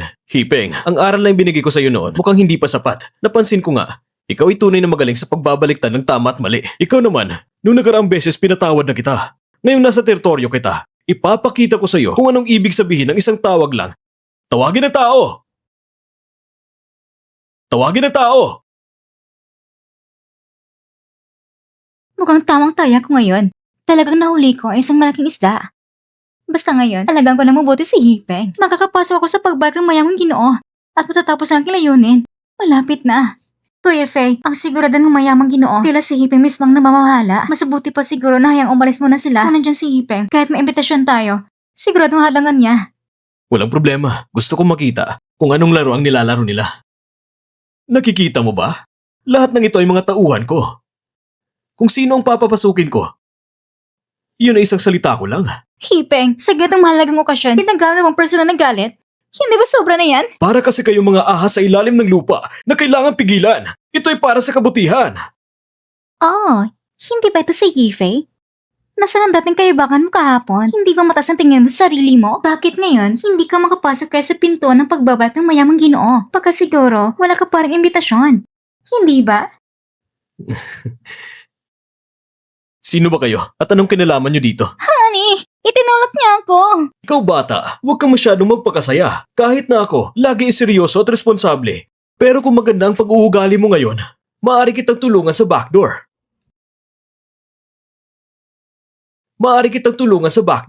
Suyan, mabait naman talaga ako. Ang nakaraan ay maaari nang makalimutan. Ngunit ngayon, bibigyan kita ng pagkakataong pumili ulit. Gusto mo bang mamatay? Hipeng, meron ka ng Fang Jojo. Hindi ka pa ba kontento sa kanya? Ano ng panahon ngayon? Bakit ganun ka pa ka-conservative? Basta gusto ng mahal ko, magkikipagrelasyon na siya ng kahit 10. Wala akong reklamo. Ang arte mo naman. Sige. Hindi talaga ako nagkamali. Ikaw ang mahal ko. Suyan, sinabi ng mama mo noon na patawarin kita. At ibibigay sa akin ang Xiaoxing Yipen bilang dote sa kasal. Huwag mo nang palampasin ang magandang pagkakataon na ito. Managinip ka. Huwag mong isipin na mapapaniwala mong mama ko. Ang mama mo ay halos nakalubog na sa lupa. Kailangan mo siyang paniwalaan. Halika. Ipapakilala ko sa inyo. Ito, ang babaeng nakasuot ng matingkad na damit, pero sa totoo lang, ay isa pa rin siyang homewrecker na nilalapitan ang asawa ng iba. Tama. Hindi lang siya. Lahat pare-pareho lang. Pang Jojo, huwag kang masyadong malupit. Wala akong ginawa ng kakasakit sa'yo. Pero ganitong para ko tinutuligsa. Ang babae kong ito ay hindi mo dapat pinagtutuanan. Sa'yo lang ba ang babae na ito? Baka hindi mo pa alam, nung nakaraang 2 taon, palagi siya nakikialam sa ibang lalaki at palagi pa silang tinatawag na asawa, hindi ba? Baka sobra akong nagbigay sa'yo ng pagkakataon. Ipapahayag ko. Simula ngayon, sa pagbabalik ng mayamang Ginoo, ay ganap ko nang ipinagbabawal si Yifei. Sa tuwing makikita ko siya, sapakin siya agad! Sapakin! Sino bang hindi nakakaalam na si Hiye ay espesyal na gwardya ng Yunding Group? At kung sino man ang lalabag kay Hiye, siguro hindi mo alam kung paano isusulat ang kamatayan. Si Hiye ang nagutos. Kung hindi ko matatanggal ang braso mo ngayon, hindi mawawala ang galit sa puso ko. So yan. Kahit ikaw swerte at mayaman na, ano naman? Basta may plano lang ako. Lahat ng meron ka ay sa akin. Ano bang balak ninyo? Ito ay lugar ng Yunding Group. Ang Yunding Group ay sa akin din. Security! Atake! Tigil! Sa malit na pamilyang himo lang, sigurado ka bang kakayanin mo? Ako si Hipeng, bilang captain ng security. Habang nagbabantay, Kung may nakakita ng walang imbitasyon at pinipilit pang pumasok sa venue, aaksyonan ko para sulpuin sila. Ano sa tingin nyo?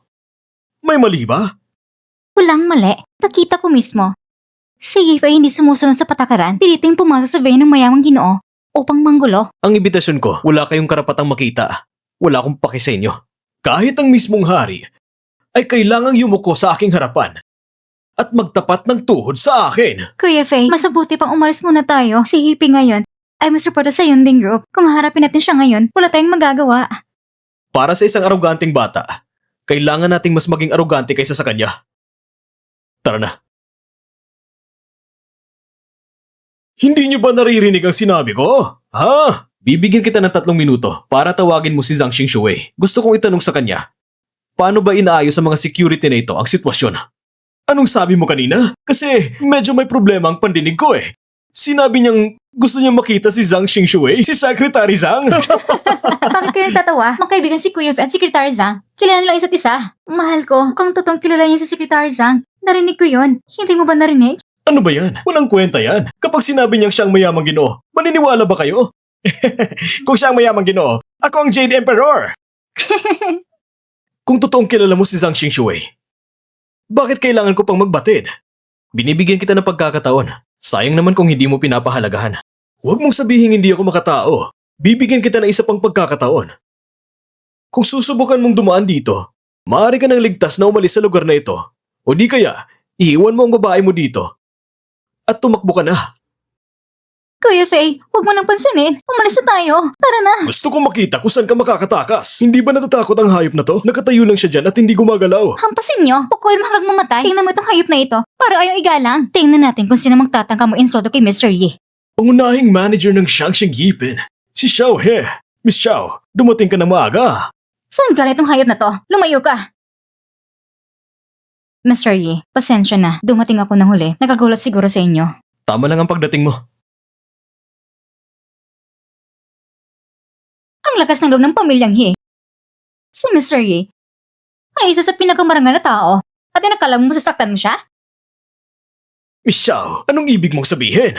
Ikaw ay ang pangunahing namamahala sa Xiangxing Yipin. Bakit parang yumuyo ko ka sa taong ito? Talagang nawawala ng dangal ng pamilyang Xiao. Ang pangunan na mamahala sa Xiangxing Yipin, pinalitan na. Ngayon, si Yefi na, si Mr. Yi. Sa reunion party ngayon, si Mr. Yi rin ang pinakamalagang bisita. Hipeng, pinapayuhan kita. Kung ayaw mong mamatay, agad kang humingi ng paumanhin kay Mr. Yi. Ako pa talaga ang hihingi ng paumanin sa kanya. Managinip siya. Ikaw? Sana pagpasok natin, ang bibig mo ay matigas pa rin. Mr. Yi, dito po. Lumayo ka! Mr. Shen, salamat sa iyo ngayon. Naiwan mong 2 slot. Kung hindi, bakang pamilya zoo namin, wala na natitirang slot. Siyempre, hindi mo ba nakikita kung sino ako? Huwag mo nang bagitin ng reunion. Kaya kitang ayusin na magkaroon ng pagkakataon na kumain ng solo kasama ang pinakamayamang tao. Sumama ka sa akin. Ginagarantiya ko. Makikinabang ka. Mauna ka na sa banyo. Matagal na akong hindi Mr. Shen, tingnan mo, ang mga kasosyo ng pamilyang zoo ay kakalipat lang at ang pera na invest sa proyekto ng isang maliit na investor. Gusto ko sanang makakuha ng ilang proyekto mula sa mga matatanda. Ngayong gabi, ayusin kong makasama ka. Magandang oras para sa'yo. Sige. Mr. Washing Yi, ako si Mizu. Ikaw.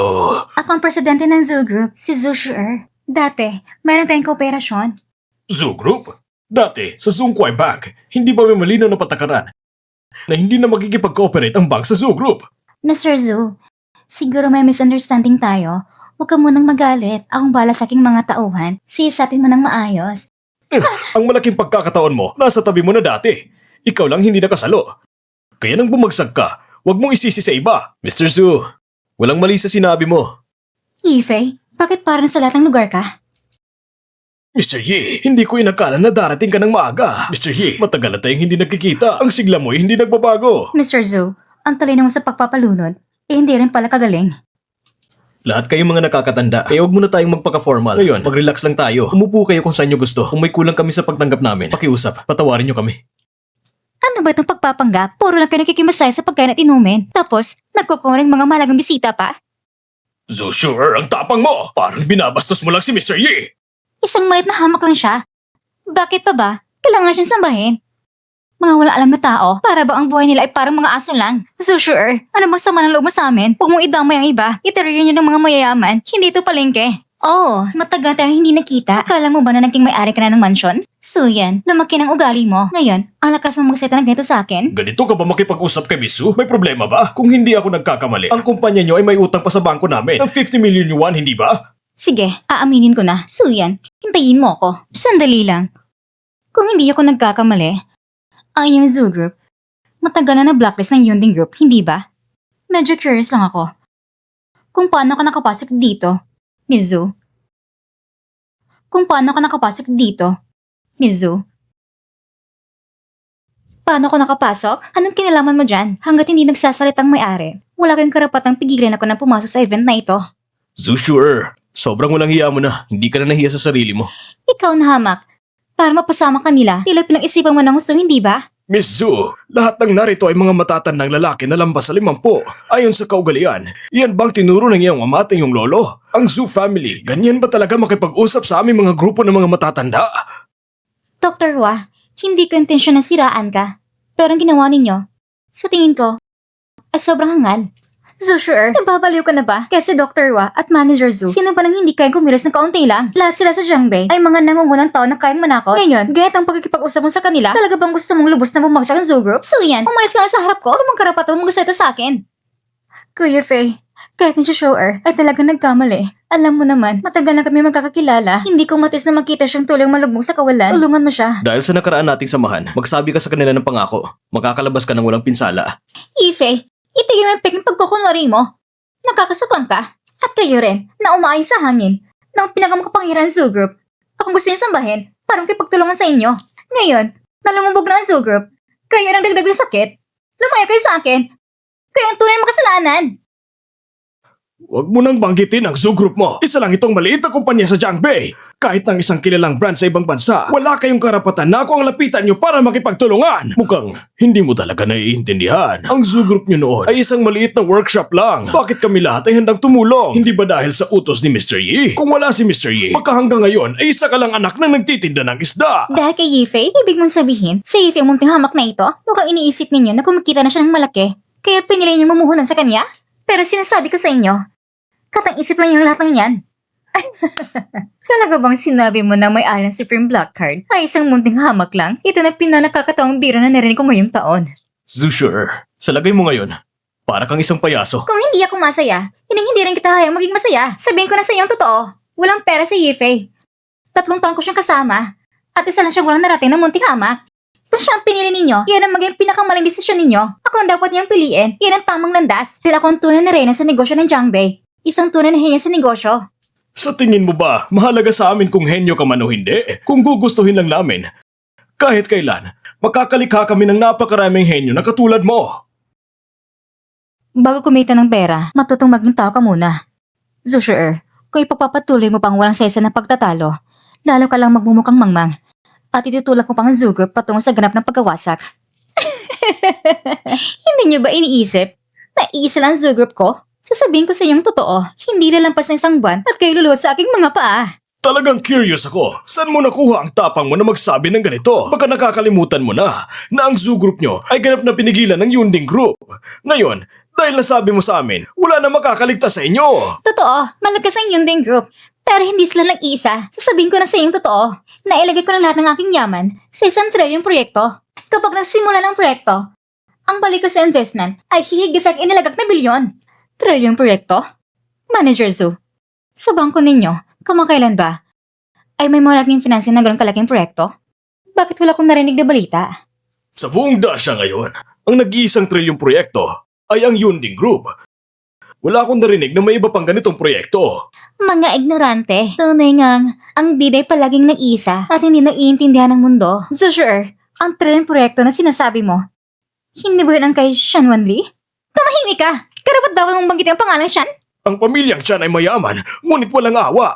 Matagal ko na silang ipinagbabawal. Lahat ng kanilang ari-arian ay matagal lang naitigil. Napakalaki ng pamilyang Shan. Paano basta na lang siya tatakas? Kilala ko mo lang ako, hindi ba? Imposible ito! Nilalako man ako, hindi ba? Wala kang karapatang questionin ako. Tingnan natin kung ano ba talagang nangyari. Jojo, sabihin mo agad sa kanila na material yung proyekto sa Shanwande ay pumamigay na sa atin. So sure, may kapag pa talagang magitin yan?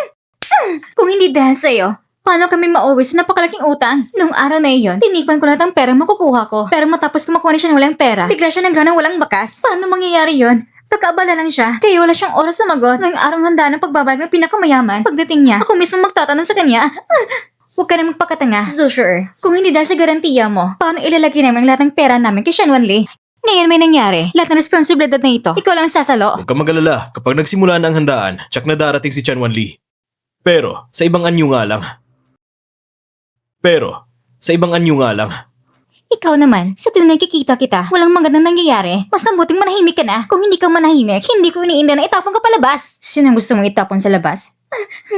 Miss Xiao, huwag mong isipin na dahil sa siyang singgipin, natatakot na ako sa'yo. Kung hindi ngayon ang araw ng pagbabalik ng pinakamayaman, nais ko sana magpakita ng kaunting respeto sa'yo. Pero hindi ko akalain na paulit-ulit mong pinapahirapan ng babae ko.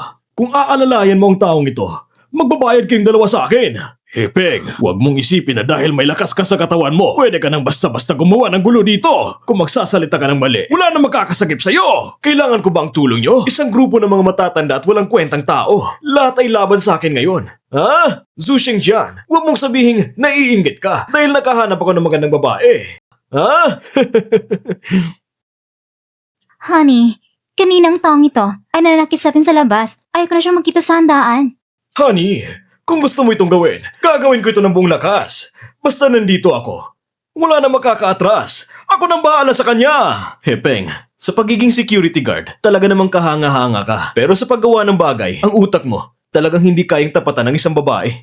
Ikaw ha, matagal na kitang pinaghintay. Lumapit ka na lang ng maayos para mailabas ng maayos ang galit ng aking honey. Kung maganda ang asal mo, pwede ba kitang patawarin? Gago! Hepeng, dahil may babae ka, nakalimutan mo na ba kung sino ka? Nasisira na ba ang isip mo? Wasyubin, kung dati pa lang ito, talaga namang re-respetuin kita. Tatawagin pa kitang Ginoo na matandang doktor. Pero ngayon, umangat na ang pamilyang He. At nakuha ko ng atensyon ng Yunding Group. Kahit ikaw, hindi ko na pinapansin. Lumayo ka na sa akin. Kung hindi, puputulin ko ang braso at mga binti mo. Batay sa ginagawa mo ngayon, kahit nakuha mo ang tiwala ng Yunding Group, anong silbi nito? Kahit nakuha mo pa ang atensyon ng pinakamayaman, tatanggalin ka rin sa grupo. Hindi pa rin ako kontento sa sinabi mo. Talaga nakuha ko ang atensyon ng pinakamayaman. Ngayong gabi, kasama ko pa siya sa pagkain at pag-inom. Tama na, hindi na ako magkukunwari. Aakyat na ako sa ulo. Ano bang magagawa mo sa akin? Talaga namang curious ako. Nakilala mo na ba ang pinakamayaman? Alam mo ba kung sinong honey ko? Hindi lang yan nakilala ang pinakamayaman. Madalas pa silang magkita para mag-inom. Lahat ng narito ngayon ay dapat sumunod sa utos ng honey ko. Bakit hindi ko pa naaalala na uminom at kumain ako kasama ang isang taong katulad mo? Anong klaseng tao ka ba? Nagkukunwari ka pa. Akala mo ba ikaw ang pinakamayaman? Ha? Walang hiya ka! Hindi mo nirerespeto si Mr. Yi! Ang pamilyang Yi, sisirain ko kayo! Matandang tao, hindi lang ang edad mo ang luma, pati ng mata mo ay bulag! Tigilan mo na! Paano mo nagawang saktan ang isang matanda? Huwag mong isipin na ito lang ang matandang ito. Kahit ikaw, isang hamak na tao, aayusin din kita! Security! Ang mga taong ito ay nanggugulo sa lugar ko. Dali niyo silang lahat. Ang huling leksyon, ibibigay ko sa'yo. Hindi pa sapat ang leksyon? Akala mo ba makakahanap ka ng ilang tao para sumbungin ako? At maaga ang pagiging kapitan ng security ng Yunding Group? Ganun ba? Ang honey ko ay paborito sa araw ng pinakamayaman. Kahit may magsumbong, ano pang silbi? Ganoon pa rin. Maaari pa rin siya magtrabaho sa seguridad. Mr. Yi, gusto niyo bang tawagan ilan sa mga tauhan ko? Hindi na kailangan. Dapat magsisimula ng ingraning okasyon ng pinakamayaman. Sa mga nagdaang araw, nakita ko na maraming kababalaghan. Medyo hindi pa ako sanay. Mr. Yi, huwag kayong mag-alala sa mga ganitong bagay. Kami ay kayang ayusin ito para sa inyo. Zhu Shengjian, ikaw rin ay isang malaking bank manager. Ngunit ngayon, para sa isang maliit na langgam, yuyuko ka pa. Kung ipagsasabi mo ito sa iba, pagtatawanan ka talaga. Kami talaga namang mga ordinaryong tao na nagsiservisyo sa mga mayayaman. Ngunit ikaw, kahit may kaunting kapangyarihan, mauubos din ang iyong pagsisisi balang araw. Pagsisisi? Gusto kong makita ko ay may karapatang iparamdam sa akin ang pagsisisi. May karapatan ba? Kaya buksan mo ang mga mata mo at tignan ng mabuti.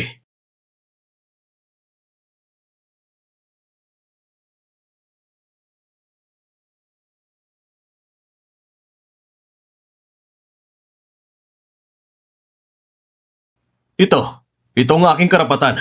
Kuya Faye, hindi ba masyado na ito? Ito'y posisyon ng pinakamayamang tao. Mula ngayon, ikaw ay magiging misis ng pinakamayamang tao. Talaga bang... Niloloko mo ba ako? Yife, ang lakas ng loob mo. Umakyat ka sa upuan ng pinakamayamang tao. Ito ay isang malaking kawalang galang. Ang pamilya Zukuma ay bumagsak. Ngunit, hindi ko akala mas nakakatawa ka pa. Na inaakala ang trono ng pinakamayamang tao ay maaari mong sakupin. Ako ang nakaupo dito. Nasaan ang upuan mo? Ang trono ay para sa may kakayahan. Ang upuang ito ay inihanda para kay Mr. Yi. Kung hindi siya uupo, bakit ka pa aasa na maupo? Pagkalipas ng 3 taon, Mr. Yi, sa wakas ay bumalik ka na upang patakbuhin ang ekonomiya ng Daxia. Ito ay swerte para sa Daxia. Patakbuhin ang ekonomiya ng Dacia? Ang hayop na to, kung may kakayahan siya. Kung kaya, matagal na siyang wala sa mundo. Matanda ka na. Kung mahina ang mata mo, pumunta ka sa ospital. Kasama ko itong hayop na ito sa loob ng 3 taon. Kung siya ang totoong pinakamayaman, nung nakaraan, ako na rin magiging asawa ng pinakamayaman. Bakit ako makikipaghiwalay sa kanya? Sige na! Tapusin na natin ang gulo. Ngayon, bilang pinuno ng pamilyang He, ang kinakatawan ng pinakamayaman, inaanunsyo ko, sa Jiangbei, lubusang pipigilan na si Yi Fei at dapat parusahan siya! Sa ngayon ng pamilyang Shen, handa kaming sumunod sa hakban ng kinakatawan ng pinakamayaman at ganap na atakihin si Yifei. Sang-ayon din ng pamilya Zhu. At para sa'yo, mahiya ka pa ba na tawagan ng sarili mong kinatawan ng pinakamayaman? Isang grupo ng mga payaso. Miss Xiao, huwag mong isipin na ngayon dahil kasama mo sina Zhao Xingjian at Hua Shubing ay panalo na kayo. Sinasabi ko sa inyo. Sa huli, ang bida ngayong araw ay ang pinakamayaman. Kapag siya mismong humarap, wala na kayong pagkakataon pang umiyak. Yifei, naiintindihan mo na ba ang sitwasyon? Hindi ka bababa sa trono ng pinakamayaman? Tama, Suyan. Ikaw na lumaking mula sa basura ay nakapasok sa lugar na ito. Hindi ko inaakala na hindi ka pa rin kontento na pati ang trono ng pinakamayaman ay yung inuupuan. Talagang curious ako. Sino ba kayo? Mga tao na hindi kayang protektahan ang sarili. Kung saan nyo nakuha ang kumpiyansa nyo na kaya nyong bastusin at parusahan ako. Ang pamilyang Shen namin ngayon ay nakaranas man ng ilang dagok. Hindi ibig sabihin ito na mahirap ng patayin ng isang langaw. Hindi naman mahirap. Lalo na ngayon na nandito pa rin kami kasamang matalino at makapangyarihang President He. Magaling kang bata ka. Pagkatapos itong lahat, babayaran kita ng maayos sa pamilyang Shen. Tama, Yifei. Napapalibutan ka ng mga to ni Mr. He. Hindi mo ba iniisip na si Secretary Zhang ay darating para iligtas ka? Nagawa mo ng malaking kasalanan kapag dumating ng pinakamayaman. Kahit ang hari ay hindi ka na maililigtas. Huwag kang mag-alala. Si Secretary Zhang ay malapit nang dumating. Narinig ko na isa ka lang aso ni Zhang Xingshui. Kung yun ang dahilan ng iyong katapangan, pasensya na. Ngayon, hindi ka na makakalabas sa banquet hall na ito. Kuya Faye, kung hindi talaga kaya, sabihin mo lang na ako ng utos tungkol kay Secretary Zhang. Sobrang laki ng gulo na nangyari. Baka hindi ka na kayang mailigtas. Baka hindi ninyo magawa. Baliw na bata. Anong iniisip mo? Ako mismo ang pinakamayaman. Ang may-ari na numero 1 sa Forbes. Huwag ka mag-alala tungkol dito. Mabilis itong maayos. Kuya Faye, ganito na ang sitwasyon. Bakit ka pa nagbibiro ng ganyan? Pinaghahandaan ba nilang huling hantungan? Sa pagkakalam ko, ang pamilyang Shen mo ay halos malugi na rin, hindi ba? Pinapayo ko, huwag niyo nang guluhin si Mr. Yi. Kung hindi, papatayin ko kayo ng marahas na paraan. Kanino ka ba nagsasalita? Hindi mo ba alam ngayon na ang pamilyang Shen ay nasa ilalim ng aking proteksyon? Mula ngayon, sino man ang gagalaw laban sa pamilyang Shen ay laban na rin sa akin. Ang pamilyang Himo ay hindi na rin magtatagal. Kumuha ka nga ng 2 tao, paakyatin mo sila at pabagsakin ang maliit na tao nito na si Yifei. Kung masira siya, ako ang bahala. Opo, huwag ka mag-alala. Mula ngayon, kung tatawagin mo kung pumunta sa silangan, pupunta ako. Kung tatawagin mo kung pumunta sa kanluran, tsak na pupunta rin ako. Mga tauhan, sugod! Tumigil kayong lahat. Secretary Zhang, bakit nandito ka rin? Nagkaroon lang ng kaunting abere sa lugar ng pagtitipon. Inayos ko na ito. Saan mo na kung lakas ng loob kumilos sa harap ng pinakamayaman sa kanyang pagbabalik? Secretary Zhang, bakit mo ko sinampal? Mula ngayon, magkasama tayo at ang maliit na hayop na ito ay nanggulo sa lugar ng pagtitipon. Kaya ko lang nagawa ito. Sino bang bayat na hayop? Secretary Zhang, sa ganitong maraming okasyon, talaga bang ipagtatanggol mo pa ang hayop na si Yifei? Hindi ka ba natatakot na ang pinakamayaman ay sisiyasat sa'yo? Nakita na bang lahat? Ang sekretary ng chairman ng Yunding Group ay lumalaban sa isang estranghero. Zhang Xingshui, hayop ka talaga. Akala mo ba ikaw lang pwede makaharap sa pinakamayaman? Ako'y mag-a-apply. Gusto kong harapin ang pinakamayaman at i-report ang iyong mga kasalanan. Hindi mo ba sinabi kanina na nakasama mong uminom ng alak ang pinakamayaman? Ngayon, nandito siya mismo. Nakakatawa naman at hindi mo siya nakilala. Ang pinakamayaman ay nasa mismong lugar. Bilang matalik na tauhan ng pinakamayaman, kung nandito siya, check na magpapakita siya sa akin. Ikaw ba? Karapat dapat ka bang tawagin matalik na tauhan? Wala ka lang sa iba pang grupo ng sigurado ng Jiangbei na mas pangit kaysa sa iba? Hindi ka ba para ang pinakamata sa mga mababa? Ngayon, naiintindihan mo na ba? Imposible. Hindi siya ang pinakamayaman. Ang nakilala kong pamilya na may lakas at kakayahan, Hindi kaya... Hindi binabagit ang pamilya He kahit buong Jiangbei. Kung pagsamasamahin, hindi karapat-dapat sa pinakamayaman na pahalagan man lang. Opisyal na magsisimula ang pagbabalik na handaan. Nandito na ang pinakamayaman. Tapos ka na, Secretary Zhang. Tapos na. Ihahig ko yung kasamaan. Ikaw at si Yefei, ang inyong mga kasalanan. Lahat ay ilalantad ko. Zhang Xixuwei, akala mo ba kaya mong lampasan ang problema? Tinatakpan mo ang kasalanan ni Yefei. Sasabihin ko sa iyo, hindi pwede. Ang pinakamayaman ay hindi mapapatawad sa kasalanan. Ito ng ating natatanging pagkakataon. Naintindihan mo ba? Pagkatapos mo makita ang pinakamayaman, dumiretso kang pumunta sa kanya at magreklamo. Malagod naming tinatanggap ang pagbabalik ng pinakamayaman. Malugod namin tinatanggap ang pagbabalik ng pinakamayaman. Tumayo na kayo. Si Mr. Yi bumalik? Hindi ba palagi ako nagkamali? Ang pinakamayaman ay si Mr. Yi. At ikaw si Mr. Yi. Tama ang hula mo. Simulat sa pool, hindi ko sinabi na hindi ako ang pinakamayaman. Ngayon, meron ba akong karapatang umupo dito? Kaya pala, ako parang nabulag sa katotohanan. Ako mismo ang sumira sa akin kasi sa pinakamayamang tao sa mundo. Lumayas ka! Kasalanan mo to! Mr. Yi, ako nagkamali. Kasalanan to ni Shinzo. Siya nagtukso sa akin. Bigyan mo pa ako na isa pang pagkakataon. Marami na siyang ibinigay sa'yo ng pagkakataon. Ikaw mismo ang hindi pinapalagahan. Hindi ka nang papatawad. Tungkol naman sa pamilyang siyan. Natulog ako sa asawa ng pinakamayaman. Kaya ako ng pinakamayaman. Security. Kaya ako ng pinakamayaman. Security. Dali nyo na siya sa pinakamalapit na mental hospital. Ako ang pinakamayaman! Ako ang pinakamayaman! Mr. Yi, si Shen Wanlei ay nahuli na at nadala sa korte. Naghihintay na lang sa desisyon mo. Padala na siya sa enforcement team. Ipaubayan na natin sa kanila. Opo. Ngayon, may mas mahalaga akong gagawin.